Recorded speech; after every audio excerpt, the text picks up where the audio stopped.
پیکانیان موفق شدن با استفاده از امتیاز میزبانی چند دقیقه رو به صدر جدول پرواز کنن. اما معلوم نشد که چی شد به یک باره قزوینی‌ها به صدرنشینی پشت کردن. بریم بازی پیکان و ذوب‌آهن رو به همراه حاشیه‌ای که داره تیم پیکانی که در قزوین بازی میکنه، بازیکناش هر 7 نفر تو یه اتاق میخوابن. حالا ببینید شما تصاویر رو به همراه حاشیه‌شو. این تیم مال قزوینه دیگه. برای جا که ما نباید بیایم به هر کسی التماس کنیم که آقا برای ما جا گرفتین یا نگرفتین.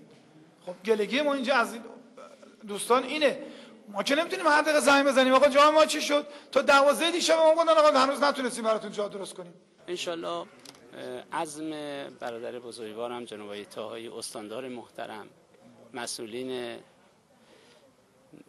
ورزش استان، بر این هست که در این حوزه حمایت لازم رو داشته باشن. داریم درد دل میکنیم، ولی واقعا اگه اینجوری باشه اصلا ما چه دلیلی اینجا بازی میکنیم؟ برمیگردیم تو همون پیکان شهر بازی میکنیم دیگه. داریم واقعا اذیت میشیم برای اینجا. به نظرم تیم هایی که در لیگ برتر هستن هیچ کدوم امکانات تیم پیکان رو ندارن.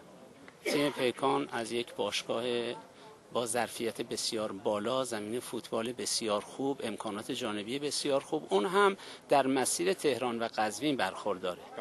بنده خودم توصیه نمی کنم که تیم فوتبال از این امکانات مناسب باشگاهی استفاده نکنه. واقعا استراحت بازیکن تو اولویت اوله. ما واقعا اینو اگه نتونیم درست بکنیم، بازیکن میاد تو زمین راه میره، دقیقه 40-50 دیگه نمیتونی ازش استفاده بکنی. ما یه هتلی رو به عنوان هتل ورزش در همین 1-2 سال با تلاش مدیر کل محترم تربیت بدنی، مسئولین استان افتتاح کردیم. منتها این هتل جوابگوی تیم‌های فوتبال نیست. ما همین بلا رو تو هتل ورزش سرمون اومد. بردیم اونجا بازیکن 7 تاشون تا صبح نخوابیدن، بازی با مس. از دقیقه 50 داشتن راه میرفتن. بعد که بازی تموم شد من ازشون پرسیدم که شما چی بود؟ گفتم ما دیشب تا صبح نخوابیدیم. گفتم چرا؟ گفت 7 نفر تو یه اتاق. دیدم راست میگه. بازیکن فوتبال باید که فردا بتونه بدوه.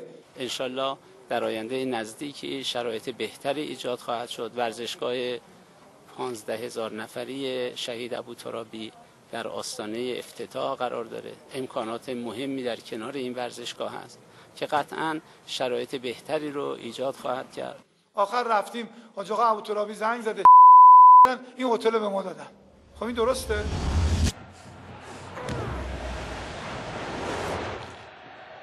نه واقعا درست نیست که 7 نفر توی اتاق شب بازی بخوابن. واقعا اصلا چجوری میتونن فردا صبحش برن بازی کنن؟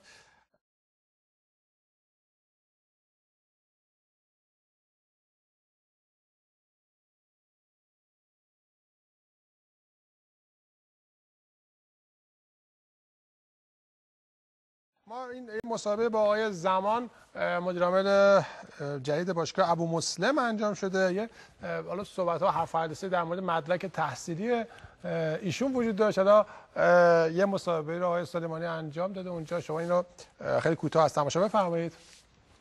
شما واقعا دکتری؟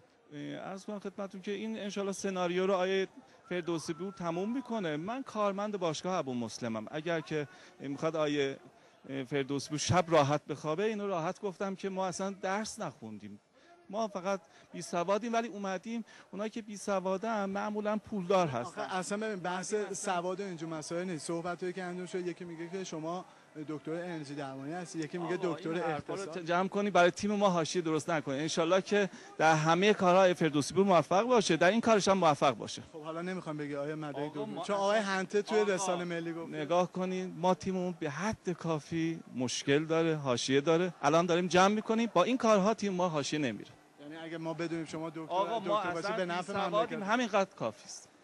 به خدا بی سوادیم، راحت باشه. آیه فردوسی پور شب راحت بخوابه. اصلا بحث آقای فردوسی پور نیست، بحث آقای هنته است که تو رسانه ملی اعلام کرد. اشتباهی آقا، به اون کسی که آمپولم میزنه دکتر میگن. آقای هنته اشتباه کرد. حالا من نمیگم اشتباه کرده، من کاری ندارم که دیگران چه القابی میگن. ما 10 دفعه سفر حج کردیم، همه حاجی‌ها میگن. اگر که خاص اونم میگیم آقا نگن دیگه، راحت باشه.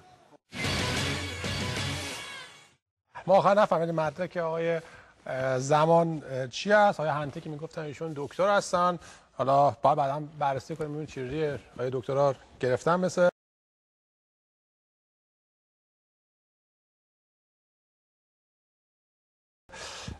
اتفاقاتی که رخ داده یا نه.